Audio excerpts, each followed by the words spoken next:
Hello everyone, welcome back to my channel. And आज के lecture के अंदर हम डिस्कस करेंगे कुछ important MCQs for paper 1 UGC NET exam.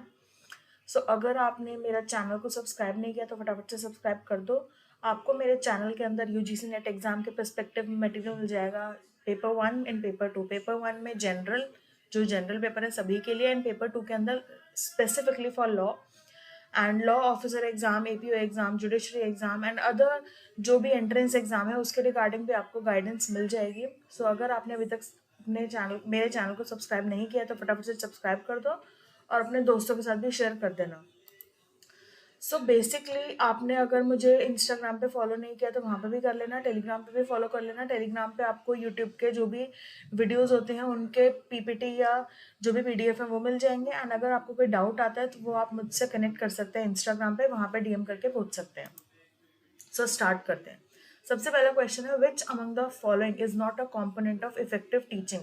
इनमें से कौन सा एक इफेक्टिव टीचिंग का कॉम्पोनेंट नहीं है?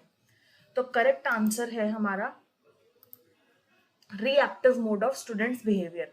बेसिकली यहाँ पर अगर स्टूडेंट मिसबिहेव करता है तो रिएक्टिव मोड का मतलब ये होता है कि भाई यहाँ पर टीचर पहले सोचेगा, समझेगा, फिर एक रिएक्शन देगा, है ना। तो यहाँ पे ये जो तीनों ऑप्शन है ऊपर वाले ए बी सी, ये तीनों एक इफेक्टिव टीचिंग के कंपोनेंट है सिवाय ऑप्शन नंबर डी के। ठीक है, इसके बाद हमारा नेक्स्ट आता है इफेक्टिव टीचिंग के और क्या क्या कंपोनेंट्स हैं। तो ये है एक लिस्ट जिसमें सारे इफेक्टिव टीचिंग के कंपोनेंट्स लिखे हुए हैं, जैसे teaching learning challenges effectively fulfilled by the teacher. तो टीचिंग लर्निंग के कई सारे चैलेंजेस होते हैं, अगर टीचर वो इफेक्टिवली फुलफिल कर रहा है तो ये भी एक इफेक्टिव टीचिंग का ही कंपोनेंट है। प्रायर एक्सपीरियंस कितना है, सोशियो कल्चरल फैक्टर हो गए, स्किल्स क्या रिक्वायर्ड है, नॉलेज कितनी है टीचर को, एप्टीट्यूड क्या है, मेच्योरिटी क्या है, सेल्फ कॉन्सेप्ट क्या है। इसके बाद आ जाता है पर्सनल बिलीफ्स और वैल्यू सिस्टम क्या है टीचर का, स्किल्स एंड ट्रेनिंग क्या रिसीव हुई है टीचर को, कॉपिंग स्ट्रैटेजी कैसी है टीचर की, ठीक है, फीडबैक कैसे प्रोवाइड किया जाता है, checking the understanding of student, भाई किस तरीके से टीचर स्टूडेंट की अंडरस्टैंडिंग को चेक कर रहा है, भाई क्वेश्चन पूछ के, लेकिन क्वेश्चन किस टाइप के पूछ रहे हैं वो। इसके बाद क्या फ्लेक्सिबल है वो with the learning pattern and pace of learning of the student. भाई लर्निंग पैटर्न, भाई जो टीचर को सिखाना है बच्चे को, या बेसिकली मैं बोलूँ करिकुलम जो जो बताना है बच्चों को, and learning pace of the student, यानी कि स्टूडेंट कितनी आसानी से उसको ग्रास्प कर रही है चीजों को, तो उसमें क्या फ्लेक्सिबिलिटी है, नहीं है। तो ये सारी चीजें क्या है, इफेक्टिव टीचिंग के अंदर आती हैं। नेक्स्ट क्वेश्चन है हमारा, which of the following techniques use by a teacher to teach include. अब इसमें से कौन कौन से टेक्निक्स हैं जो टीचर यूज करती है टीचिंग के अंदर? Lecture, interactive lecture, group work, self study. Simple सी बात है, सेल्फ स्टडी तो टीचर नहीं करता है, तो ऑप्शन नंबर 4 तो काट ही दो आप। सो इसके अंदर हमारा करेक्ट आंसर होगा 1 2 3। Option number 1 lecture, lecture teacher ले रहा है, इंटरैक्टिव लेक्चर वो भी टीचर ले रहा है, एंड ग्रुप वर्क वो भी टीचर बोलता है ना, भाई आपको ग्रुप्स में डिवाइड कर देता है और बोलता है आप ये एक्टिविटी करोगे, आप ये एक्टिविटी, भाई गाइडेंस तो रहती है यहाँ पे टीचर की। सो नेक्स्ट क्वेश्चन है हमारा, doctor Ramesh is assistant professor. भाई किसी कॉलेज के अंदर वो असिस्टेंट प्रोफेसर है एंड वो एक रिफ्रेशर कोर्स अपने सब्जेक्ट के अंदर करना चाहते हैं, तो इनमें से कौन सा यूजफुल रहेगा उनके लिए? So the correct answer is Arpit. Arpit के बारे में देख लेते हैं। बेसिकली ये एनुअल रिफ्रेशर प्रोग्राम है इन टीचिंग, तो ये है इसकी full form, annual refresher programme in teaching. यहाँ पर टीचर्स को एम्पावर किया जाता है ताकि वो लेटेस्ट डेवलपमेंट को एक्सेस कर सके, फेमिलियर हो जाए न्यू ट्रेंड्स के साथ, एंड इम्प्रूव कर पाए अपनी मेथडोलॉजीज को। And ministry of human resource development ने इसको लॉन्च किया है अर्पित को, annual refresher programme in teaching को। ये एक ऑनलाइन प्रोफेशनल डेवलपमेंट, एक यूनिक इनिशिएटिव है ये। इसके अंदर यूज किया जाता है मूक एंड स्वयं के प्लेटफॉर्म को। ठीक है, अब इस क्वेश्चन के अंदर कई सारे अदर चीजों के बारे में भी, या जो अदर इंपॉर्टेंट ऑप्शन है उनके बारे में भी देख लेते हैं। जैसे मूडल, मूडल क्या है? मूडल एक लर्निंग मैनेजमेंट सिस्टम है, ठीक है, एलएमएस है। ये एक फ्री ओपन सोर्स सॉफ्टवेयर है, जैसे गूगल क्लासरूम है वैसे ही यहाँ पर भी टीचिंग प्रोवाइड की जा सकती है, या एक टीचर अपने स्टूडेंट्स को पढ़ा सकता है एक प्रॉपर एनवायरनमेंट क्रिएट करके। इसके बाद नेक्स्ट आता है एनपीटीईएल। ये एक एक्रोनिम है, किसके लिए? National programme on technology enhance learning. ये एक इनिशिएटिव है बाय 7 IITs एंड IIS, ठीक है। तो IITs कौन कौन से हैं वो भी आपको नाम याद रखने, IIT बॉम्बे, दिल्ली, गुवाहाटी, कानपुर, खड़गपुर, मद्रास एंड रुड़की और IIS, ठीक है। यहाँ पर इंजीनियरिंग और साइंस के रिगार्डिंग कोर्स को यही सारे इंस्टीट्यूशंस जो है वो क्रिएट करते हैं। इसके बाद नेक्स्ट आता है EPG पाठशाला। EPG पाठशाला भी क्या है, MHRD का ही एक इनिशिएटिव है under national mission on education through ICT। ICT का क्या है, इंफॉर्मेशन कम्युनिकेशन टेक्नोलॉजी, उनको यहाँ पे इंक्लूड कर रहे हैं एजुकेशन के अंदर। तो यहाँ पर इसी चीज को एग्जीक्यूट किया है बाय UGC एंड एक ये इनिशिएटिव लेके आए हैं EPG पाठशाला को। यहाँ पर बेसिकली क्या है, एक हाई कंटेंट या एक क्वालिटी कंटेंट यहाँ पे स्टूडेंट्स को प्रोवाइड किया जा रहा है। 70 सब्जेक्ट्स के डिसिप्लिन के अंदर यहाँ पे सब्जेक्ट मैटर और जो भी एजुकेशन की चीजें हैं, जो कंटेंट है वो यहाँ पे प्रोवाइड किया जाएगा। एंड जो भी इंडिया की एक्सपर्ट्स हैं, जो इंडियन यूनिवर्सिटीज के अंदर हैं, वो ये सारा कंटेंट बनाएंगे। इसके बाद नेक्स्ट क्वेश्चन आता है हमारा, दो स्टेटमेंट्स दी हुई हैं, assertion and reasoning. The use of ICT has a great potential for optimising learning outcome. तो ठीक है, ये तो करेक्ट है, ICT को यूज करना भाई एक ग्रेट पोटेंशियल है और ये लर्निंग आउटकम को भी ऑप्टिमाइज करता है। और रीजन क्या है, because ICT promotes scope for variety, flexibility and attractiveness. तो क्या ऐसा है? यस, तो ऐसा है। तो यहाँ पर असर्शन और रीजन दोनों करेक्ट है, तो यहाँ पे क्या हो जाएगा, both A and R are true and R is the correct explanation of A। इसके बाद नेक्स्ट क्वेश्चन है हमारा, Mrs Sindhu conducts a question answer session in her class. भाई वो एक क्वेश्चन आंसर सेशन कर रहे हैं to determine the abilities of student at the beginning of an academic year. तो अकेडमिक ईयर के बिगिनिंग में कर रहे हैं, तो ये कौन सा असेसमेंट होगा, फॉर्मेटिव, समेटिव, डायग्नोस्टिक और क्यूमुलेटिव। तो ये होगा डायग्नोस्टिक। यहाँ पे आपका कीवर्ड है एट द बिगिनिंग, बिगिनिंग से पता चल रहा है। सो जैसे मैंने आपको पहले ही बताया होगा, इंस्टाग्राम पे अगर आपको कोई डाउट है तो आप पूछ सकते हैं रिगार्डिंग कोई भी, जो आप ये वीडियो देख रहे हैं इसके रिगार्डिंग भी अगर आपको कोई डाउट आता है। और अदरवाइज अगर आप UGC नेट एग्जाम की प्रिपरेशन कर रहे हैं, अगर आपको कोई डाउट है, छोटे मोटे डाउट है, तो आप मेरे से वैसे ही पूछ सकते हैं। अदरवाइज अगर आप कोचिंग चाहते हैं तो वो भी आप मेरे से कॉन्टैक्ट कर सकते हैं।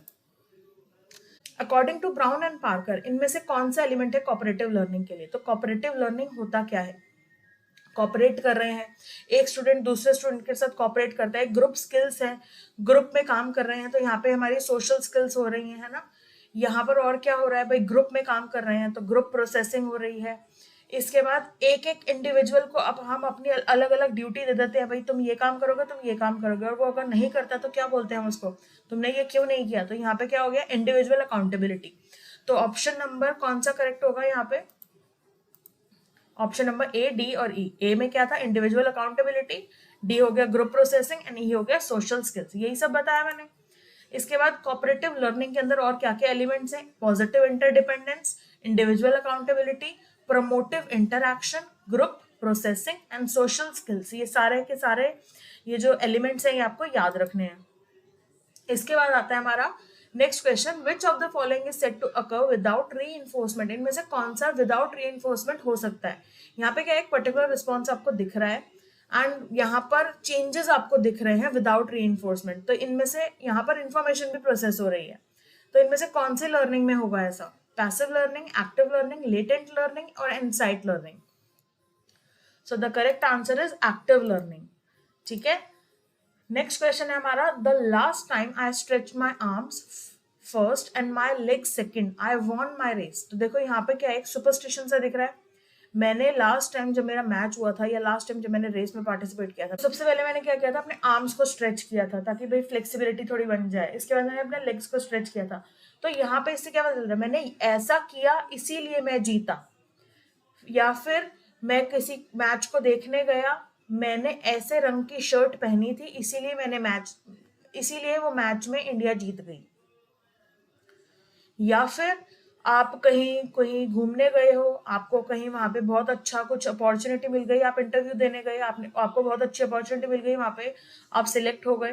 तो जब आप सिलेक्ट हो गए हो तो यहाँ पे भी क्या डाल रहे हो, सुपरस्टिशन डाल रहे हो कि भाई ऐसा हुआ था, वहां पे मैंने ऐसा किया, या मैं पूजा करके गया था, मैं मंदिर गया था, मैं तिलक लगा के गया था, या मेरे जेब में एक ऑरेंज कलर का रुमाल रखा था इसीलिए मेरा सिलेक्शन हुआ। तो ये क्या है, ये एक पॉलिसी है। पॉलिसी कौन सी है, ये इनफॉर्मल पॉलिसी, और उसमें है ये पोस्ट हॉक।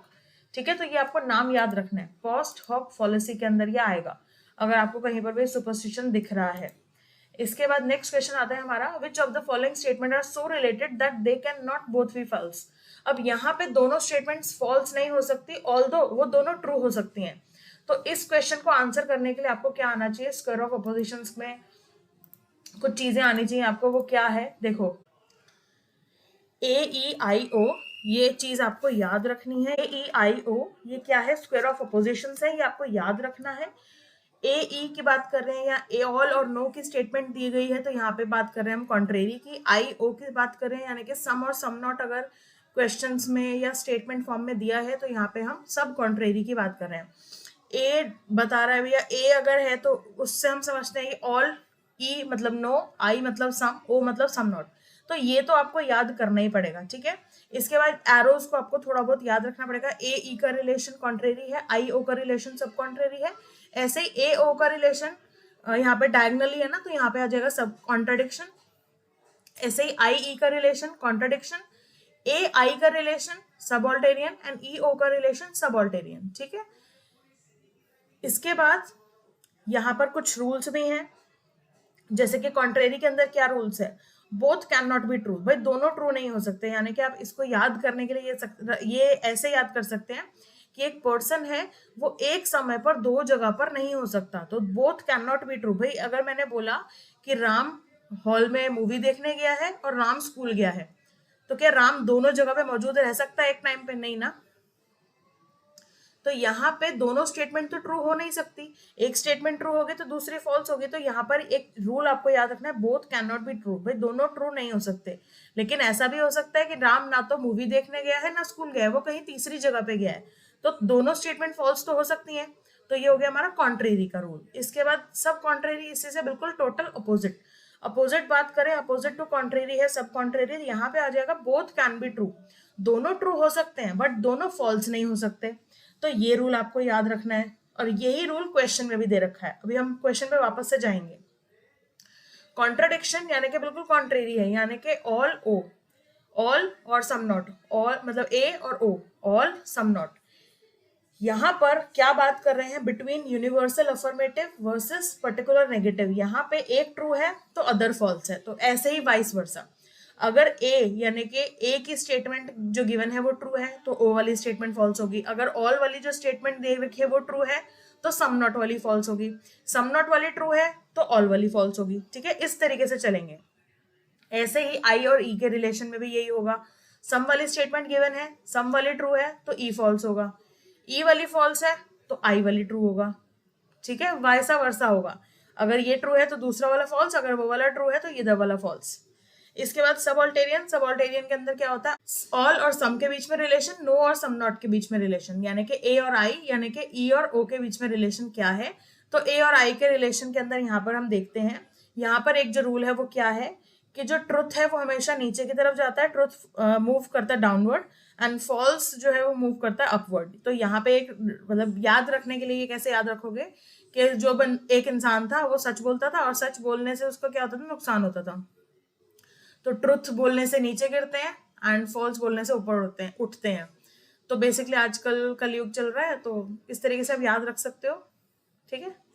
तो बस ये याद रखने के लिए है, इसका आज की डेट में या रियलिटी से कोई लेना देना नहीं है, कोई तात्पर्य नहीं है, ठीक है, सिर्फ याद रखने के लिए बता रही हूँ मैं। अच्छा, इसके बाद हम बैक टू क्वेश्चन आ जाते हैं। क्वेश्चन क्या है, which of the following statement are so related that they can not both be false although they may both be true. तो सब कॉन्ट्रेरी की बात करें, सब कॉन्ट्रेरी में कौन से रिलेशन आते हैं, ए ई आई ओ के अंदर आई ओ जो रिलेशन है वो डिक्टेट करता है, वो बताता है सब कॉन्ट्रेरी। अब सब कॉन्ट्रेरी का यही है ना, तो सब में क्या क्या देखना है हमें, सम और सम नॉट। कौन से स्टेटमेंट में सम और सम नॉट है, बी और सी। तो इसी से आपने बता लिया करेक्ट आंसर क्या है, ठीक है। अब हमारा नेक्स्ट क्वेश्चन है, what factors are responsible for ineffective listening in a classroom. भाई इनमें से कौन से फैक्टर्स हैं जो रिस्पॉन्सिबल हैं इनइफेक्टिव लिसनिंग के लिए एक क्लासरूम के अंदर। तो conceptualisation of message, attention triggers, physical और mental fatigue, lack of incentive और इनसफिशिएंट प्रिपरेशन। तो सबसे पहले तो ऑप्शन नंबर बी, सी और डी। तो ऑप्शन नंबर 3 जो होगा वो हमारा करेक्ट आंसर होगा, एंड इसके बाद कुछ फैक्टर्स देख लो आप इनइफेक्टिव लिसनिंग के लिए, जैसे कि distraction, lack of interest, mental and physical fatigue, language barrier and teachers delivery. भाई किस तरीके से डिलीवरी दे रही है टीचर लेक्चर को, किस तरीके से टीचर डिलीवरी दे रही है लेक्चर को, उस पर भी डिपेंड करता है। So that's it for now, thank you so much for watching. Hopefully आपको ये सारी चीजें समझ में आ गई होंगी, and see you in my next video.